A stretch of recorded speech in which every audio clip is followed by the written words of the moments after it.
What is the take away? நம்ம எல்லாருக்கும் ஒரு பொது புத்தின்னு ஒன்று இருக்கும். என்ன புத்தி? பொது புத்தி. உன் பொண்டாட்டி சேஃபாக இருக்கணும், ஆனால் இன்னொருத்தவன் கதையில் வர பொண்டாட்டி அவங்க கூட படுத்துடணும். சூப்பர் அப்படின்ற எல்லாரையும் சேர்த்து தான் சொல்கிறேன், என்னையும் சேர்த்து. இதுதான் வந்து பொது புத்தி. அதே மாதிரி ஒரு பொண்ணோட ஃபோட்டோ வந்ததுமே நீ இடம் கொடுக்காம அவன் எப்படி, நீ கல்யாணம் ஆகி புள்ள வச்சிருக்கடி இப்போ எப்படி படுத்த, ஆனால் இவன் போய் படுத்து வருவான். எதே இவன் போய் படுத்துட்டு வருவான். ஆனால் பொண்டாட்டிக்காரி அப்படின்னும் போது எப்படி? இது வளர்ந்த நாடுகள்லேருந்து வளராத நாடுகள்லேருந்து எல்லா இடத்துலையுமே இந்த பொசசிவ் உண்டு. ஆண் அப்படின்னா நெடில், அவ்வளோதான். ஓகே, ஸோ அந்த மாதிரி ஒரு பொது புத்தியில் ரைட்டர் என்ன பண்ணுறான், இது வந்து என்னென்னா இது ஒரு நாவல். ஆக்சுவலி இதே பேரில் வந்த நாவல் ரெய்னி நைட் அப்படின்றவங்க இந்த நாவலை எழுதியிருக்காங்க. அப்போ அந்த நாவல், இந்த நாவலை படமாக எடுக்கணும்னு நினைக்கிறான் பாரு, அது வந்து ஓகே. அந்த நாவலில் என்ன தாட் ப்ராசஸ்ங்க அது?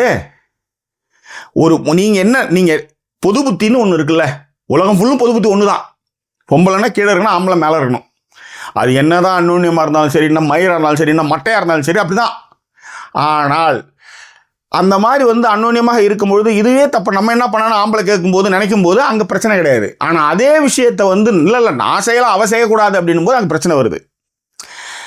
இப்போ பொது புத்தியில் இப்படி ஒரு கதை எப்படிங்க கல்யாணம் பண்ணி அதுவும் ஒரு பொள்ளையை வச்சுட்டு எப்படிங்க படுக்க முடியும் இப்படி கேட்கலாம்.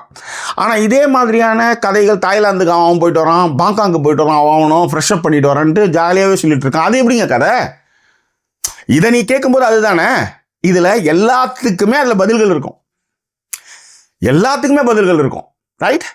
ஸோ பொது புத்தி இது. அப்போ இதில் வந்து இதெல்லாம் எப்படி நடந்ததுன்னு கேட்டால், இதெல்லாம் நடந்தது அவனுக்கு தெரியுமா? ஆமாம் தெரியுன்றாவ.